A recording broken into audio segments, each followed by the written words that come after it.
Tropa, nandito tayo ngayon sa Raksabago. Actually, malapit lang to sa sa Pretil. Isa to sa mga pinakamasarap na nagsiserve ng mga burger dito sa may Kamaynilaan. Ito yung Arvin's FD Manila. Ito sa mga pinakamasarap na natikmang kong burger dito sa may Kamaynilaan.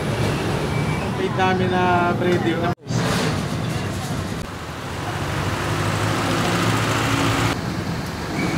so direct kasi yung niya. Direct. After Palasa, magpapalasa ng burger. Chini na ano rin. Medyo sa karami. Pipino.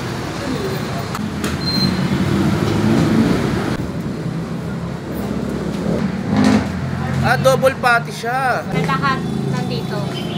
Ayan. Dalawa. Bacon.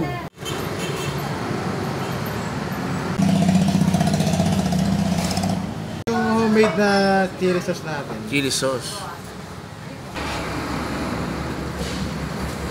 Ganyan talaga kami mag-sauce. Yung mozzarella mo, yan o. Joe Breaker o. Hindi pa dyan nagtatapos. Meron pa tayo mas... Tapos may gulay na rin ng lettuce tsaka ng kamatis. Hey, gusto ko yung sariling... Wow, makabayan pala to. Tapos pag tinake out, gano'n pa. Ito yung ito na yung kaninang niluto nila. No? Ito worth 230 pesos. Tapos meron na siyang free drinks na raspberry. No? So, tignan natin yung mismo laman nito. Actually, ito yung pinaka-jawbreaker nila eh. So, yan, trupa oh. Grabe oh. May mozzarella cheese. Ito, nasa ibabaw. Tapos, meron siyang dalawang patty burger. Tapos, meron siyang chicken. Ito, pinakamalaki. Tapos, yung gulay niya na lettuce at pipino tsaka yung kamatis. So, ito for only 229. Actually, trupa, good for ano na to eh. Good for 2. Sobrang laki niya oh. Hindi mo siya talaga hindi mo talaga siya mamumuya. So ito, laki. Uy, malasa ah.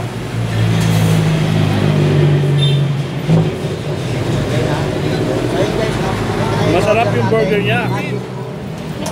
Sir Arvin. Sarap. Oo. Grabe, sobra. Kasi ito naman in-order natin guys sa Manila. Ay ito na yung kasama nung Mabilis siya. Ang pinili Solid. natin, strawberry. Rupa. So, tarating na natin. Kaya na kayo dito kay Arvin's FD Manila. Trupa, siya nga pala si Sir Arvin. Actually, siya yung may-ari ng Arvin FD sa Manila. Actually, trupa, napakasarap nung sinerve niya talaga sa aming burger.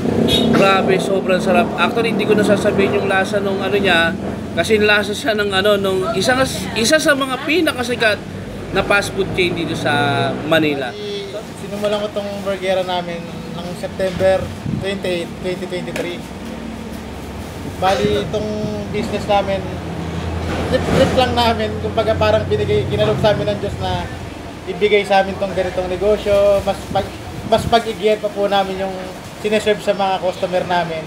Although, marami na ho kaming napasayang customer namin na laging nagpupunta sa bahay namin, sa online, simula nung nag-start kami.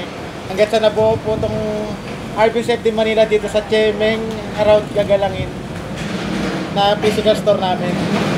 Please invite mo naman yung mga natin na viewers natin na kumain dito sa Arvin FD Manila.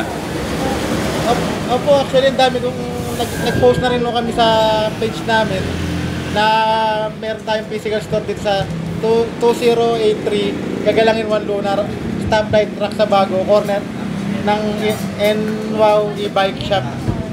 Bali, marami na pong pumupunta rito sa amin na tuloy sumusuporta sa Arvin's FD Manila na yung iba sinashare pa nila sa ibang group page.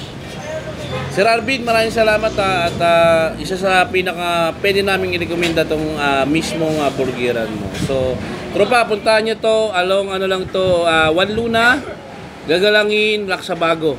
Malapit lang to sa Pretil at Lacandula High School. So, Sir Arvin, thank you. Maraming salamat.